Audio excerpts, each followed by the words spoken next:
በእውነት እንደው በቆሸሸ በረከሰ በሐሜት በቂም በበቀል በረከሰ በቆሸሸ አንደበታችሁ የእናቴን ስም አትጥሩ ሳይል ፈቅዶ በተወሰኑ ደቂቃዎች የምንማረው እመቤታችን የጸለየችው ጸሎት የዘመረችው መዝሙር በሉቃስ ወንጌል ተጽፏል። ከዛ መነሻው ሐሳብ የዛሬ ምሽት የትምህርታችን መሪ ርዕስ ናት ማለት ነው። የምንማረው ስለ ሐሴት ነው። ስለምንድን ነው? አቤት ሐሴት፣ ስለ ደስታ ነው የምንማረው። ይሄ በእመቤታችን ንግግር ውስጥ ያገኘነው ነው። ነፍሴ እግዚአብሔርን ታከብረዋለች፣ መንፈሴም በአምላኬና በመድኃኒቴ ምን ታደርጋለች? ሐሴት ታደርጋለች። ሰውነቴ እግዚአብሔርን ታከብረዋለች፣ መንፈሴም በአምላኬና በመድኃኒቴ ተጽፏል። የነ ልድያ ቤት ተጽፏል፣ የእስረኛው ቤት ተጽፏል፣ ብዙ ነገሮች ተጽፏል። ይሄ የሉቃስ ወንጌል የሉቃስ ጽሑፍ ነው። ሁለት ጽሑፎች የቅዱስ ሉቃስ ናቸው ከአዲስ ኪዳን ውስጥ ማለት ነው። እና ከነዛ ውስጥ ደግሞ በጎላ በተረዳ ትንሽ ፈታ ባለ መንገድ የጻፈው ቅዱስ ሉቃስ ነው። በነገራችን ላይ ሐዲስ ኪዳን ሁልጊዜ እላለሁኝ እኔ ሐዲስ ኪዳን የትንታኔ መጽሐፍ አይደለም፣ የማብራሪያ መጽሐፍ አይደለም። ጥቅል ሐሳብ ያለበት ሊበተን ሊመሰጠር ሊተነተን የሚችል ብዙ ሐሳብ አጭቆ የያዘ ሐሳብ ነው። ምክንያቱም ወንጌላውያን ወይም የሐዲስ ኪዳን 8ቱ ጸሐፊዎች ሐዲስ ኪዳን 27 ነው፣ ጸሐፊዎቹ 8 ናቸው። 4ቱ ወንጌላውያን ያዕቆብ፣ ጴጥሮስ፣ ይሁዳና ያዕቆብ፣ ጴጥሮስ፣ ይሁዳ፣ እነዚህ ሉቃስ 8ቱ ጸሐፊዎች ናቸው ሐዲስ ኪዳኑን የጻፉት።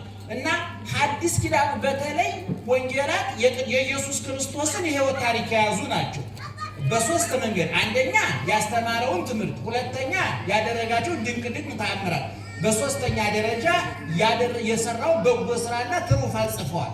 እንደምታውቁት ኢየሱስ ክርስቶስ 3 ዓመት ከ3 ወር ሲያስተምር በአንድ በኩል ትምህርት ያስተምራል፣ በሌላ በኩል ተአምር ያደርጋል፣ በሶስተኛ ደረጃ በጎ ስራ ይሰራል። ይሄ በሰርግ ቤት አይተነዋል። በማህበራዊ ጉዳዮች ላይ እኛ የምንገኝባቸው ማህበራዊ ጉዳዮች አሉ አይደለም? ሰርግ ቤት እንሄዳለን፣ ለቅሶ ቤት እንሄዳለን፣ በሽተኛ እንጠይቃለን። እነዚህ ማህበራዊው የትስስራችን ውጤቶች ናቸው። ኢየሱስ ክርስቶስ እኛ ባለፍንበት መንገድ ሁሉ ሐዋርያው ቅዱስ ጳውሎስ በዕብራውያን 4:15 ላይ እንደተናገረው በነገር ሁሉ እንደኛ የተፈተነ እንዳለ ሁሉ ሰርግ ቤት አይተነዋል፣ ለቅሶ ቤት አይተነዋል፣ በሽተኛ ሲጠይቅ አይተነዋል። ወንጌላውያን ይህንን እጥር ምጥን ሰብሰብ ባለ መንገድ ለትምህርት ለምልክት የሚሆን ብቻ ከብሉ በክፉ ከብዙ በጥቂቱ ጽፈውልናል። እና አንዳንድ ሰዎች እንዲህ ይጠይቃሉ፣ ሐዲስ ኪዳን ላይ ስለ ድንግል ማርያም ስለ እመቤታችን በስፋት አልተጻፈም ይላሉ። እንኳን ስለ ድንግል ማርያም ስለ ክርስቶስም በስፋት አልተጻፈም። በክብሩ ልክ ኢየሱስ ክርስቶስ ስም አለው። ስሙ 4 ነገር ያመለክታል ብለዋል ሊቃውንቱ። የባህሪውን ርቀት፣ የክብሩን ጥልቀት፣ የፍቅሩን ጥልቀት፣ የክብሩን ምጥቀት፣ የሥራውን አይነተ ብዙነት ያመለክታል ብለዋል። በዚህ ልክ ወንጌላውያን አልጻፉልንም። ምክንያቱም የሐዲስ ኪዳን ዓላማ የመጽሐፍ ቅዱስ ዓላማ ሰዎችን አዋቂ ማድረግ አይደለም። ደህና መሻችሁ? እየሰማችሁ ነው? ሰዎችን አዋቂ የመጽሐፍ ቅዱስ ዓላማ ሰዎችን አዋቂ ማድረግ አይደለም። እንዲያውም ወንጌላዊ ምን ይላል? ይሄ ሁሉ ጻፍንላችሁ ይልና ዮሐንስ አምናችሁ ሕይወት ታገኙ ዘንድ ነው የሚል። የኔ ጻፍንላችሁ አምናችሁ ምን ታገኙ ዘንድ? ሕይወት ታገኙ ዘንድ። ኢየሱስ ክርስቶስ ያስተማረው ሰዎችን አዋቂ ለማድረግ አይደለም። ሐዋርያት ያስተማሩት ሰዎችን አዋቂ ለማድረግ ክርስቲያን ለማድረግ ነው፣ አማኝ ለማድረግ ነው። የመንግሥተ ሰማያት ባለቤቶች የኢየሱስ ክርስቶስ ዜጎች፣ የቁስሉ ብቃዮች፣ የመስቀሉ ፍሬዎች፣ የመከራው ውጤቶች ነንና እንድናውቅ አይደለም የተፈጠርነው፣ እንድንድን ነው። እንደዛማ ክርስትና እውቀትማ ቢሆን እነ ኢየሩጣ እኮ ሐዲስ ኪዳን ሳይጻፍ ነው በሰማዕትነት ያረፉት እኮ። ብዙዎቹ በሰማዕትነት ያረፉት ሐዲስ ኪዳን አሁን የያዘውን ቅርጽ ሳይይዝ እኮ ነው አይደል? ስለዚህ ይረቃል፣ ይከብዳል የሚል ሰው እሰማለሁ። ለምን ነው የሚከብደው? ተዋደዱ ነው። ተዋደዱ ምን ይከብዳል? እውነቱን ለመናገር ተፋቀሩ ነው፣ ንስሐ ግቡ ነው፣ ይቅርታ ተባባሉ ነው፣ እርስ በርሳችሁ ተዋደዱ ነው። አለቀ። ብዙ ላይ ያልቃል ሁሉ። ስለዚህ ወንጌላውያንም ሲጽፉልን እንኳን ስለ እመቤታችን ስለ ኢየሱስ ክርስቶስ እንኳን የተሟላ አሁን ለምሳሌ ድንግል ማርያም ሰው ናት አይደለችም? ንገሩኝ እስቲ። ሰው ናት አይደለችም? ሰው ከሆነች እናት አባት አላት የላትም? የተወለደችበት ቀን አለ የለም? ያረፈችበት ቀን አለ የለም? አለ። ነገር ግን ሐዲስ ኪዳን ይነግረናል አይነግረንም? የማቴዎስ ወንጌል ምዕራፍ 1 ስታነቡ፣ የሉቃስ ወንጌል ምዕራፍ 1 ስታነቡ፣ የሌሎች ወንጌሎች ስታነቡ ኢየሱስ ክርስቶስ ከድንግል ማርያም እንደተወለደ እናቱ እንደሆነች ይነግረናል እንጂ ድንግል ማርያም ማን ናት? የተወለደች አባቷ እናቷ እነማን ናቸው? ሰፈሯ የት ነው? እንኳን እግዚአብሔርን የወለደች ድንግል ማርያም አይደለም ዛሬ ትንሽ ካሴት ታወጣን ብለው ፊልም ሰራን ብለው እኮ የህይወት ታሪካቸውን ይጽፋሉ። እንደው ምን እንዳበረከቱ የማይታወቁ ሰዎች የህይወት ታሪክ ጽፌ ላስመረቅ ነው ይሉና ብዙ ጊዜ ይጠራሉ። የህይወት ታሪካቸው እየጻፉ ድንግል ማርያም ወንጌላን የህይወት ታሪኳን አልጻፉላትም። እንኳን የእሱንም ቢሆን በተሟላ ሁኔታ አልጻፉ። ይህን የምነግራችሁ ብዙ አደናጋሪ ሰዎች ስላሉ ነው ወገኖቻችን። እግዚአብሔር ያስተምራል። እና ሉቃስ ቅድም እንደተናገርኩት ስለ እመቤታችን ሰፋ አድርጎ የጻፈ በመጠኑ ማለት ከሌሎቹ አንጻር ሲታይ ሰፋ አድርጎ የጻፈ ሉቃስ ነው። በተለይ እንደው ቤታችሁ ስትገቡ እንድታነቡ እንለምናቸዋለን፣ እንማጸናቸዋለን። የሉቃስ ወንጌል ምዕራፍ 1 እና 2 እመቤታችንን ላጥና ለሚል ሰው፣ ለወቃት ለሚል ሰው፣ ላመነ ሰው የተከፈተ ልብ፣ የተከፈተ ጆሮ፣ ፈቃደኛ ሕሊና ላለው ሰው በቂ መረጃ ይሰጣል። የሉቃስ ወንጌል ምዕራፍ 1 እና 2 ማለት ነው። እንግዲህ በዚህ በሉቃስ ወንጌል ምዕራፍ 1 ላይ የተለያዩ ሐሳቦች ናቸው ያሉት። ከ1 እስከ 26 ድረስ የኤልሳቤጥና የዘካርያስ የዮሐንስ መጥምቅ እናትና አባት የእሱም ታሪክ ነው ያለው። ምዕራፍ 1 ከቁጥር 1 እስከ 26 እያልኳቸው ነው። በደንብ ያዙ ምዕመናን። የሉቃስ ወንጌል ምዕራፍ 1 ከቁጥር 1 እስከ 26 ድረስ የዘካርያስና የኤልሳቤጥ ዘካርያስና ኤልሳቤጥ የዮሐንስ መጥምቅ እናትና አባት ናቸው። ዘካርያስ ካህን ነው። ኤልሳቤጥ የካህን ሚስት ናት። መካን ነበረች። በ90 ዓመቷ ካህኑ በ100 ዓመቱ ዮሐንስ መጥምቅን የመሰለ አንዱ በቃኝ የሆነ ልጅ ወለዱ ይላል መጽሐፉ አይደለም። ስለዚህ ኤልሳቤጥ በስተርጅና ጸንሳ ስለነበረ ወከበተት ጽንሳ 5 አውራሃ ጽንሷን 5 ወር ከሰው ደበቀች ይላል። ምክንያቱም የጸነሰችው በስንት ዓመቷ ነው ብያችኋለሁ? በ90 ዓመቷ ነው። ለወሬም አይመች፣ እውነቱን ለመና ለንግግርም አይመችም። እንኳን ሰሚው እሷም አላመነችም። ገና የድርጊቱ ባለቤት እሷም በቅጡ አላመነችም። እንኳን ሌላ ሰው እንዳምናት ልጠብቅ ቀርቶና ጽንሷን ደብቃ ነበር፣ ለማንም አትናገርም ነበርና 5 ወር እንደደበቀች ጽንሷን ግን በ6ኛ ወር ቁጥር 26 ላይ ያልኳችሁ ነው። ወበሳድስ ወር ተፈነወ ገብርኤል መልአክ እምኀበ እግዚአብሔር ኀበ አሐቲ ሀገር ዘገሊላ። በ6ኛ ወር ማን በጸነሰች እያልኳችሁ ነው። ጮክ በሉ ንቀት ብላችሁ ማን በጸነሰች? ስንት ወር ደበቀች ጽንሷን? 5 ወር ደበቀች። በ6ኛው ወር ግን ማን ተልኮ መጣ? ገብርኤል ተልኮ መጣ። ቅዱስ ገብርኤል ወደ ማን? ወደ እመቤታችን በገሊላ ውስጥ ወዳለች ናዝሬት ወደምትባል ትንሽዬ መንደር ሰፈር መልአኩ ቅዱስ ገብርኤል ማርያም ወደምትባል ድንግል ለዮሴፍ ወደ ታጨች ዮሴፍ እንዲጠብቃት እንዲንከባከባት ለተመደበላት ወደ ድንግል ማርያም መጣ ይላል። በስንተኛው ወር? በ6ኛው ወር። ማን በተጸነሰ? ዮሐንስ በተጸነሰ። ለዚህ ነው ዮሐንስ ጌታን መንፈቅ በእድሜ ይቀድመዋል። በእድሜ መንፈቅ ይቀድመዋል። ለዚህ ነው በማቴዎስ ወንጌል ምዕራፍ 11 ላይ በመንግስተ ሰማያት የሚያንሰው ይበልጠዋል ይላል ጌታ። የሚያንሰው ማነው? ጌታ ነው። ስንት ወር ያንሰዋል? 6 ወር። በጽንስ 6 ወር ይበልጠዋል ጌታ ዮሐንስ ጌታን በልደትም 6 ወር ይበልጠዋል። እና በ6ኛ ወር ገብርኤል ወደ እመቤታችን ተልኮ መጣ። ወደ እመቤታችን ሲመጣ ቅዱስ ገብርኤል እስከ ዛሬ ከነበረው አመጣጡ የተለየ አመጣጥ። መላእክት ወደ ሰው መጥተው ያውቃሉ። አዳም ከገነት ከተባረረበት ጊዜ ጀምሮ በብሉይ ኪዳን ሰው ሲታሰር እስር ቤት፣ ሲሰደድ በስደት ቦታ፣ ሲታመም በበሽታ ቦታ፣ ጦርነት ሲነሳበት በማንኛውም ቦታ መላእክት እየተላኩ የነደደውን እያበረዱ የተዘጋውን እየከፈቱ የታመመውን እየፈወሱ የወደቀውን እያነሱ ይረዱ እንደነበረ በብዙ ቦታ ተጽፏል። በመዝሙረ ዳዊት 90 ቁጥር 8 ጀምሮ ብታነቡ ታገኙታላችሁ። በኦሪት ዘጸአት ምዕራፍ 23 ቁጥር 20 ብታነቡ ታገኙታላችሁ። በትንቢተ ዘካርያስ ምዕራፍ 1 ከቁጥር 12 ጀምሮ ብታነቡ ታገኙታላችሁ። ብዙ ቦታው ላይ መላእክት ወደ ሰው እየተላኩ መጥቶ ያውቃሉ። ያ ሁሉ በብሉይ ኪዳን የተመላለሱት የመላእክት መመላለስ ቢደመር ቅዱስ ገብርኤል ወደ እመቤታችን የመጣውን ያህል መሆን አይችልም። አመጣጡ የተለየ ነው። ወአስተርአያ መልአክ ዘይኮነ ከመ ቀዲሙ፣ እንደ በፊቱ ያልሆነ የተለየ መልአክ ታየ። የተለየ ማለት ምንድን ነው? አመጣጡ ማለት ነው። ወደ ዘካርያስ ሲመጣ ዘካርያስን አይታችሁታል። ዘካርያስ ትወልዳለህ ሲለው ኧረ እባክህ ሚስቴ ወለምስት ያደግ ሙቀት ልምላሜ ተለይቷታል። የሴቶች ልማድ ከቆመ ስንት ዓመት አልፎታል? 90 ዓመቷ ነው። እኔም አርጅቻለሁ፣ እንዴት ነው የምትወልደው ብሎ ተከራክሮ ነበር አይደለም? ታስታውሱ የለም?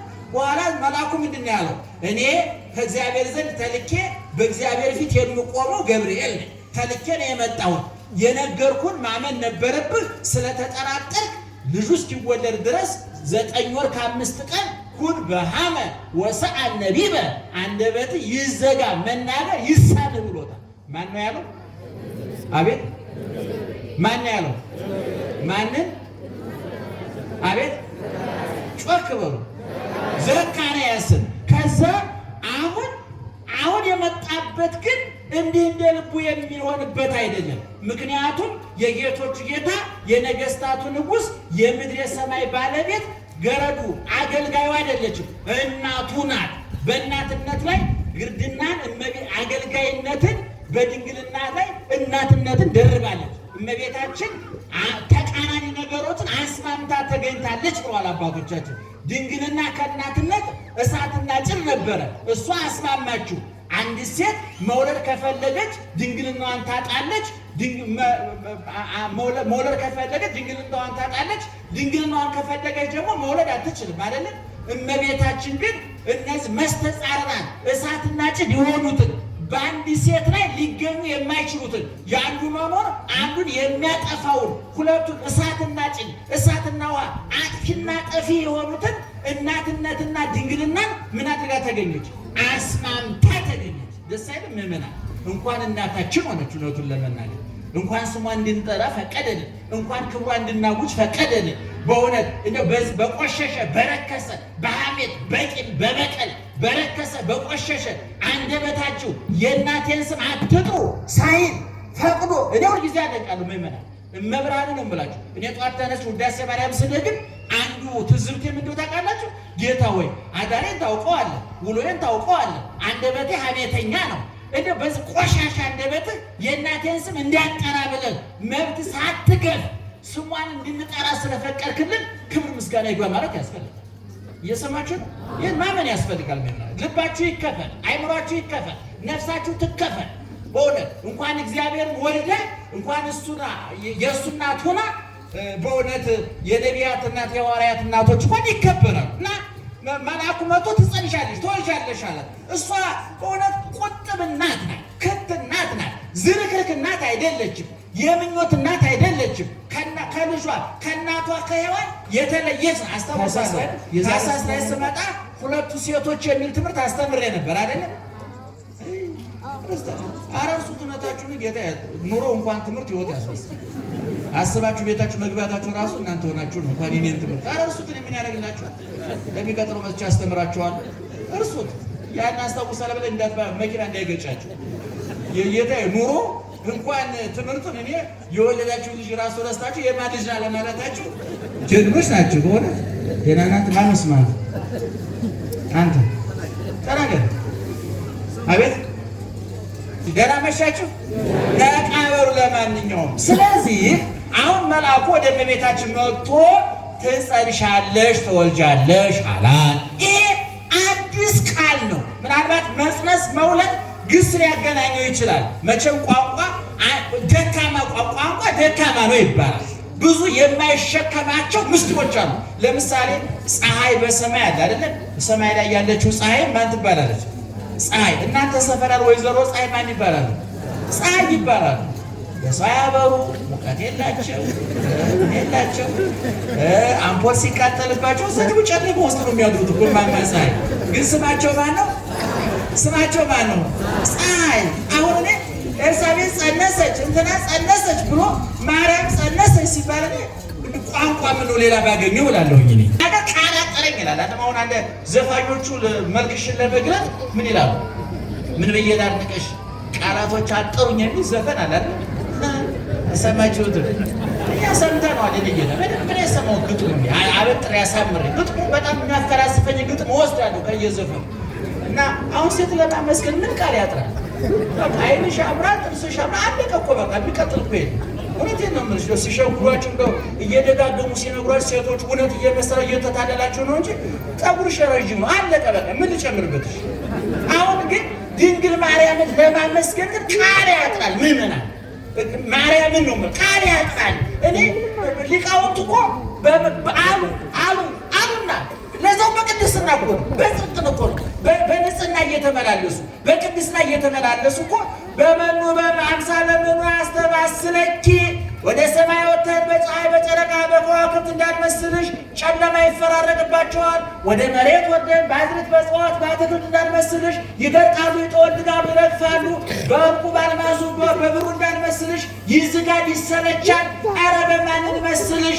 መቼም ዝም አይባልምና አንቺ መሶበ ወርቅ ነሽ፣ አንቺ ደመና ነሽ፣ አንቺ ምንድን ነሽ አሉ። መቼም ዝም ከማለት ይሻላል ብለው ነው። ገና መሻችሁ እና ማን ነው መልአኩ አሁን ሲመጣ ወደ ድንግል ማርያም የተለየ አመጣጥ ነው የመጣው። ምን የእስከ ዛሬው አይነት አለ።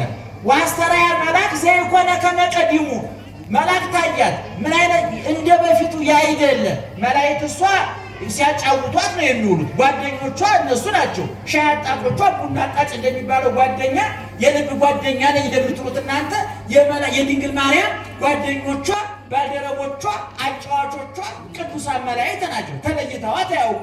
እንኳን እሷ እኛም እዝጌር ባይለን ነው እንጂ ጠባቂ መላእክት ተመድቦልናል እኮ እንደያቅማችን። እና አሁን አመጣጡ የቅዱስ ገብርኤል ግን እስከ ዛሬ ከመጣው ይለያል። አዲስ ቃል ይዞ መጣ። ዓለምን የሚለውጥ ጨለማውን በብርሃን ሞቱን በሕይወት በመቃብር ላይ ትንሣኤ የሚያውጅ የጥሉን ግድግዳ የሚያፈርስ የጥሉን መጋረጃ የሚቀድ ምድርና ሰማይን የሚያገናኝ እንባ አባሽ ቁስል ፈዋሽ ስብራት ጠጋኝ የጎደለ ሞይ የዓለምን ሰቀቀን የዓለምን መከራ የሚያራግፍ አዲስ ቃል ይዞ መጣ። ምን የሚል ቃል ይዞ መጣ? ትጸንሲ ትወልጂ፣ ትጸንሻለሽ ትወልጃለሽ የሚል ቃል። ግን እሷ ለዝም ብላ እንኳን አመጣው እንጂ አላለችም። ምክንያቱም ድንግል ማርያም ልኳን የምታውቅ እናት ናት። ለዚህ ነው ያስከበራትም ያስወደዳትም ከሔዋን ተለይታ እንድትወደድ እንድትከበር ያደረጋትም ልኳን አዋቂ፣ ደረጃዋን አዋቂ፣ ክብሯን ጠባቂ። ኧረ ዝም በሉ ጎበዝ፣ ከብዳችሁ ከበደ ነው። እና ዞሮ መልአኩ መጣ። ትጸንሻለሽ አላት። ተከራከረ። ብዙ ክርክር አለው በመካከል ላይ። መጨረሻ ግን ክርክሩ የተዘጋው በምን ቃል ነው? ለእግዚአብሔር ጮክ ብላችሁ ለእግዚአብሔር ሁሉን ነገር ማድረግ ይችላል አለ ቅዱስ ገብርኤል። እሷም አሁን በዚህ ሐሳብ ድንግል ማርያምም ቅዱስ ገብርኤልም ተግባቡ፣ ተስማሙ። በሱም በቅድስና ያለ እሷም በቅድስና ያለች፣ በሁለቱም መካከል እግዚአብሔር አለና የእግዚአብሔርን ኃይልና ችሎታ ሁለቱም ያውቃሉና እንደዛ ስትለው ሲላት ይኩነኒ ነየ አመተ እግዚአብሔር ይኩነኒ በከመ ትቤለኒ፣ እነሆ የእግዚአብሔር ገረዱ አገልጋዩ እንደ ቃልህ ይደረግልኝ አለችው። ይህን ጊዜ መጋቢት 29 ቀን እሁድ በ3 ሰዓት አካላዊ ቃል፣ ረቂቅ ቃል፣ ዘላለማዊ ቃል፣ ሰማያዊ ቃል፣ የማይወሰን ቃል፣ ቅድመ ዓለም የነበረ ማዕከል ዓለም ያለ ዓለምን አሳልፎ የሚኖር የማይራብ የማይጠማ የማይደክም የማይተኛ የማያንቀላፋ ሳይታይ የሚያይ ሳይወሰን የሚወስን ዘላለማዊ ቃል በድንግል ማርያም ማህፀን የዕለት ጽንስ ሆኖ ተቀረጸ። ከዛ ቀን ጀምሮ ተቆጥሮ 9 ወር ከ5 ቀን ሲሞላ ታኅሳስ 29 ማክሰኞ 10 ሰዓት ተወለደ ይላሉ ሊቃውንቱ። እና እንግዲህ ድንግል ማርያም ቅድም እንደነገርኳችሁ ይሄ ከተደረገላት በኋላ ወደ ኤልሳቤጥ ሄደች። ኤልሳቤጥም የተናገረች ሰምታችኋል። ወደ ዝርዝር ጉዳይ አልገባም። ወዲያውም እመቤታችን ዘመረች፣ አመሰገነች፣ ተናገረች። ንግግሯ ጸሎተ እግዝእትነ ማርያም ድንግል ወላዲተ አምላክ ተአብዮ ነፍስየ ለእግዚአብሔር እያል ሁልጊዜ በጸሎታችን አካተነዋል አይደለም።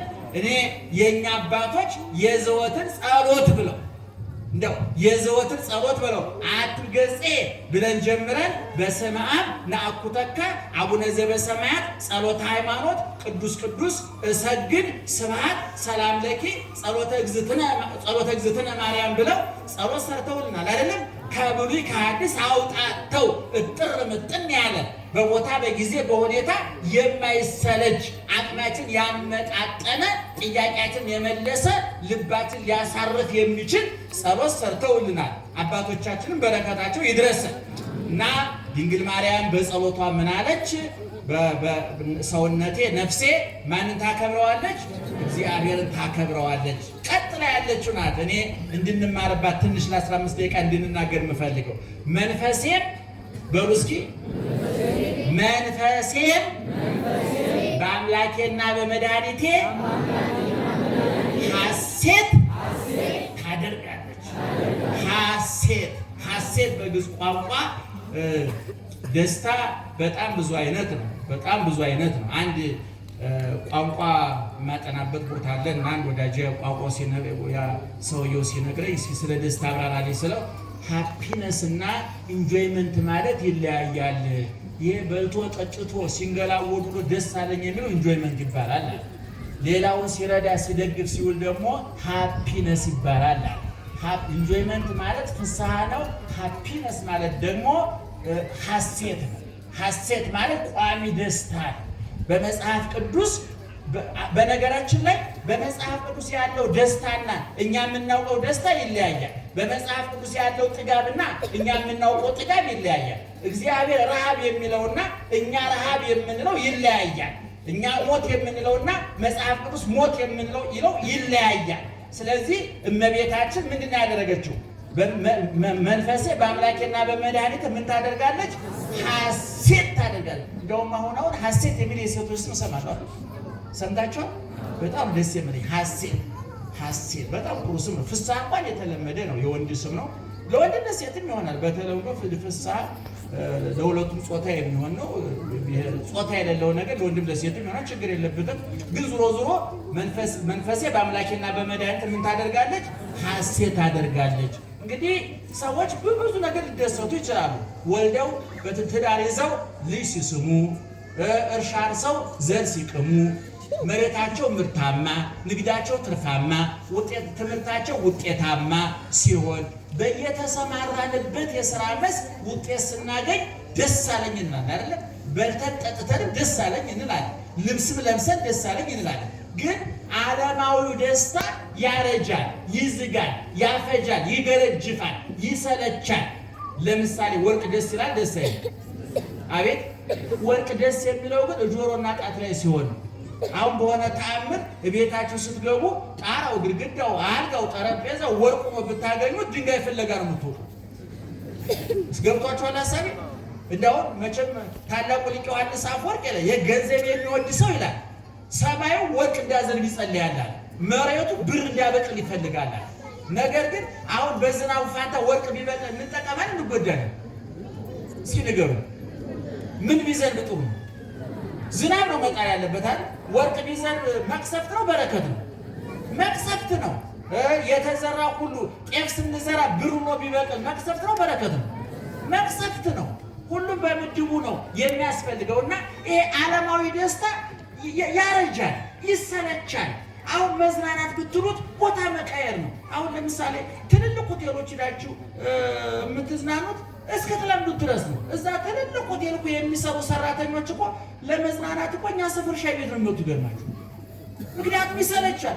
አሁን ትልቅ ቦይንጉን አለ የመጨረሻውን ዘመን አውሮፕላን የሚነዳው ፓይለት እኮ አውሮፕላን አያዝናናውም። የሚዝናናው እኛ ሰፈር በባጃጅ ነው። በቃ አሁን ጊዜ ስጋ የሚበላ ሰው በሚዝናናው በሽሮ። እኛ ደግሞ ሽሮ ስልችት ያለ ደግሞ እሾህ ላይ ትንሽ ጣል ስትል ብቅ ጥልቅ ስትል ስጋ እየተዝናና ነው። በቃ ይሄ ነው መዝናናት። ምንም ማርያም እኛ ማጋነስ ነው አላጋን የሚገርማቸው አሁን ቢቹ አካባቢ እየተዝናና ቢቹ ጋር የሚሰሩ ሰራተኞች ሁሉ መቼ በተገላገልኩ ነው መቼ ስራ ልቀይር እያሉ። ስለዚህ ዓለማዊ ደስታ ደህና መሻቸው ይሰለቻል ነው እያልኳቸው። ምክንያቱም ዓለማዊ ደስታ የስሜት ሕዋሳት ጥገኛ ነው። ምዕመናን እየሰማችሁ ነው?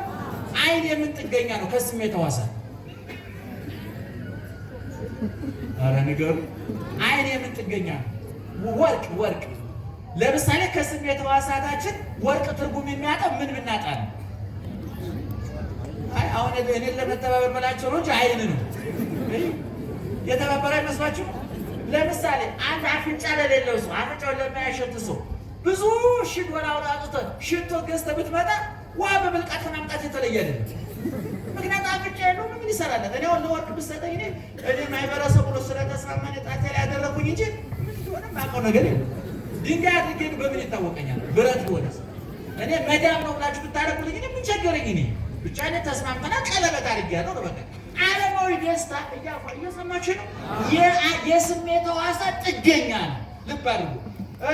ለምሳሌ ጨው ትርጉም የሚኖረው ማን እስካለ ድረስ ነው? አቤት ምላስ እስካለ ድረስ ነው። ምላስ ከሌለ ወጡ ጨው አለው የለው የሚባል ነገር የለም። ምላስ ነው ዋና። ሙዚቃ፣ መዝሙር አሁን ነቴድዬ ጆሮ ባይኖር ውሃ በላችሁ ነው። የኔም ስብከት ውሃ በለው ማለት በቃ አሁን ገሌ ዝነኛ ዘፋኝ ነው እየተባለ ይጨበጨባል አይደል? በሆነ አጋጣሚ ሰው ሁሉ ቢደነቁር ይሄ ሰውዬ ተራ ዘበኛ ሆነ ማለት ነው።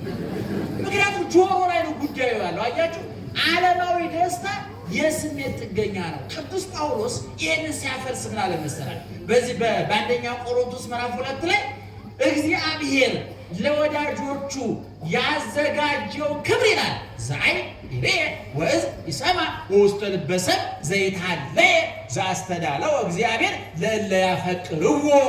እግዚአብሔር ለወዳጆቹ ያዘጋጀው ክብር ይላል አይን ምን ያላለው ያላየው ጆሮ አይን ጆሮ ልብ ያላሰበው። አሁን መንግስተ ሰማያትን እኛ አናብራራውም። ስትሄዱ ነው የምታውቁት። ይገርማቸዋል። ስትሄዱ እዛው ሲገባ ነው እንጂ ይህን ይመስላል። ምክንያቱም አሁን እናንተ ግንባር ላይ ያለው አይን እስከ መቃብር ነው የሚያገለግለው። ከዛ በኋላ እንደ አምፖል ተነቅሎ ይወርቃል። ይገርማቸዋል። ለዚህ ነው ብዙ አይነት ስኩራት ተስፋ የማንቆርጠው። በሬሳ ጊዜ ማታ መቃብር ለሚነቀል አምፖል ምን አሰቃየን ብለን ነው አይነ ስውራት ተመካክረን በደስታ ላይ ያለን። ጆሮም ያው ነው። አሁን የጆሮአችሁ ሙዚቃውን ብር የምታግበሰብሱበት መቃብር ስትል ኦፍ ይሆናል። በቃ እግዚአብሔር ይክበር ይመስል። ያኛው የሰማዩ ደስታ ከአይን ቁጥጥር ውጭ ነው እያልኳቸው ነው። እንዲያውም ምናሉ ሊቃውንት ሲናገሩ ምን ያሉ እግዚአብሔር በውሃ ይመሰላል አሉ። ውሃ ከለር ጣዕም የለውም፣ ሽታ የለውም፣ ከለር የለውም። ደህና ዋላችሁ። ውሃ ሽታ አለው። አንድ ሰው ሲጠፋ ምን ሆነ ነው የሚባለው? የዋሽታ ሆነ ይባላል። ጠፋ ማለት ነው። ውሃ ሽታ የለውም። በቆሻሻ ኩባያ በቆሻሻ ብርጭቆ እየቀዳን ብርጭቆ ሽታ እያጋባበት ነው እንጂ ንጹህ ትክክለኛ ውሃ ሽታ የለው። ለዚህ ነው ውሃ የማይሰለችው ሽታና ጣዕም ስለሌለው ነው ይላሉ አባቶቻችን። እግዚአብሔር እንዳንሰለቸው ከለር የለውም፣ ሽታ የለውም፣ ጣዕም የለውም። ዛሬ ሐኪሞች ከሚመክሩት ምክር መካከል ከለር ያላቸው መጠጦች አትጠጡ ነው። ይሰለቻል። ውስኪ ይሰለቻል፣ ድራፍቱ ይሰለቻል፣ ለስላሳው አሁን ለስላሳውማ ሞቱን ይዞ መጣ። እኛ የዛሬ 25 ዓመት አዲስ አበባ ስንገባ 5 ጠርሙስ ሚሪንዳ ጠጥቻለሁ። እውነቴን እኮ ነው። 5 ጠርሙስ በቃ አፍረ ከገጠር እንደመጣ ነው ገና በቃ ምንኛ ብርቅ ነው ለኛ።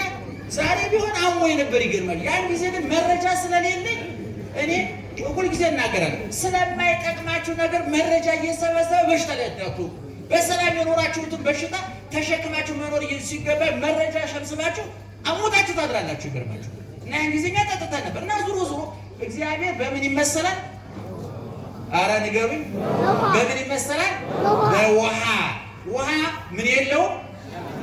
ሽታ የለውም፣ ጣዕም የለውም፣ እንደገና ቀለም የለውም አይደለም። እግዚአብሔርም ይህን ይመስላል አይባል፣ አይሰለችም። እግዚአብሔር እግዚአብሔር ማለዳ ማለዳ ምንድን ነው ለመጽሐፋችን አዲስ ነው። በቃ ሁልጊዜ ውሃ አዲስ ነው። አሁን እስካሁን ድረስ መጠጡ ይሰለቻል።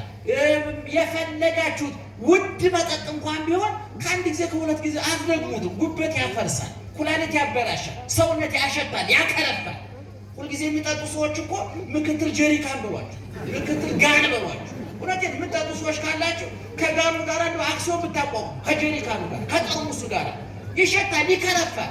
አሁን የጠላ ጋር ቢታጠብ ሽታው አይደለም። አሁን ዘወትር የሚጠጣ ሰው ቀረብ ብለን አላየነውም እንጂ እንደጋኑ ይሸታል።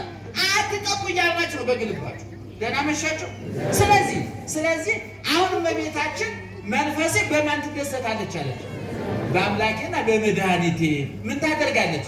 ሐሴት ታደርግ። ይሄ የነፍስ ሐሴት ነው፣ የማይለካ የማይመጠን። እንግዳ እመቤታችንማ በምድራዊ ደስታ ልደሰት ብትል ምን አላት? ደሃ ናት። በበረት ነው የወለደችው፣ በቆሻሻ ቦታ በጨርቅ ላይ የተቀለለችው ስደተኛ ናት፣ ረሃብተኛ ናት። ልጇ ሲነግስ ሳይሆን እኮ ሲሰቀል ሲቸነከር ነው ያየችው፣ ሲገረፍ ነው ያየችው። ታሞት ቆምጣጤ ሲጠጣ ነው ተጠማው እያለ እጁ እግሩ ላይ ችንካር ነው ያየችው፣ ጀርባው ላይ ጅራፍ ነው ያየችው፣ እፊቱ ላይ ጥፊ ነው ያየችው፣ ራሱ ላይ የሸዋዱ ነው ያየችው፣ አፉ ላይ ሞት ቆምጣጤ ነው ያየችው፣ ጎኑ ላይ ጦር ነው ያየችው። ምን የሚያስደስት ነገር ነበር? እንደ ሰውኛው ቢሆን ምን የሚያስደስት ግን እሷ ግን ምን አለች? የኔ እናት የእናንተ እናት እምነ እመኩልነ እምነ እምክሙ እናታችን ምን አለች? መንፈሴ በአምላኬና በመድኃኒቴ ሐሴት ታደርጋ። ይሄ የክርስቲያን ደስታ ነው። መጽሐፍ ቅዱስ ስለዚህ ደስታ ብዙ ነገር ተናግሯል። ለምሳሌ በመዝሙረ ዳዊት 94 ላይ ኑ በእግዚአብሔር ደስ ይበለን፣ ወደ እግዚአብሔር ቤት እንሂድ ባሉኝ ጊዜ ደስ አለኝ።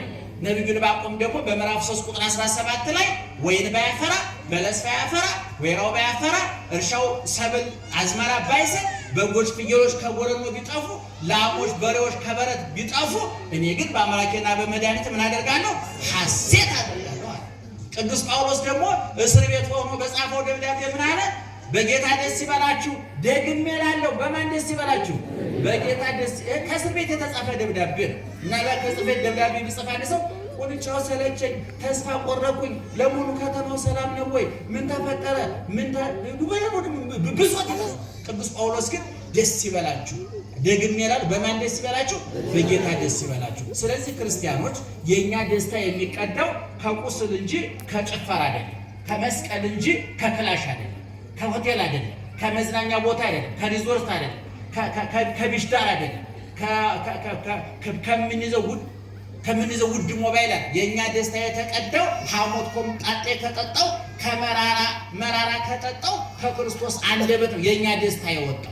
ከቁስሉ ከችንካሩ ደስታችን የወጣው።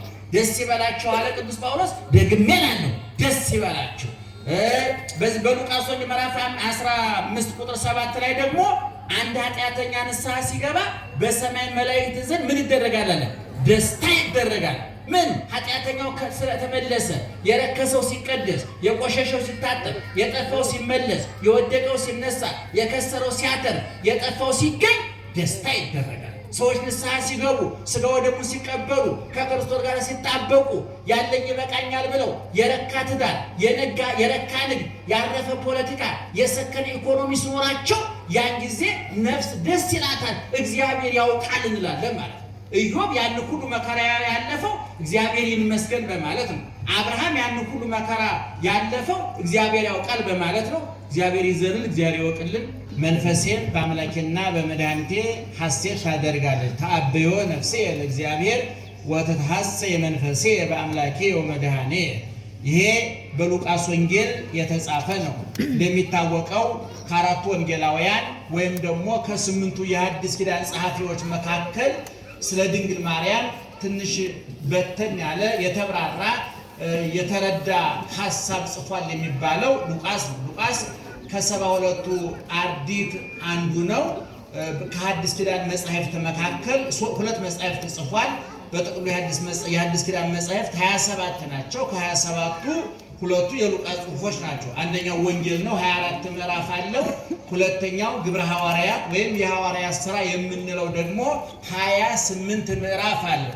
28 ምዕራፉ የሐዋርያት ሥራ የምንለው የግብረ ሐዋርያት ወይም ደግሞ የሐዋርያትን ውሎ የዘገበበት ነው። በተለይ ከምዕራፍ 1 እስከ 9 የሁሉም ሐዋርያት፣ ከ9 በኋላ እስከ 28 ደግሞ የቅዱስ ጳውሎስም ውሎና ዳር ትምህርቱ ተአምራቱ ተጽፏል። ዛሬ ሰዎች የየቀኑ ውሏቸው ማስታወሻ እንደሚይዙት ሁሉ ምናልባት የኛ ማስታወሻ እዚህ ቦታ በላው፣ እዚህ ቦታ ጠጣው፣ እዚህ ቦታ እንትና ጋር ውዬ ነበር የሚል እንኳን ለሌላው ሊተላለፍ ለጸሐፊው እንኳን የረባ ትዝታ የሌለው የማይረባ ማስታወሻ ነው። የእነ ቅዱስ ጳውሎስ ግን የዋሉበት ያደሩበት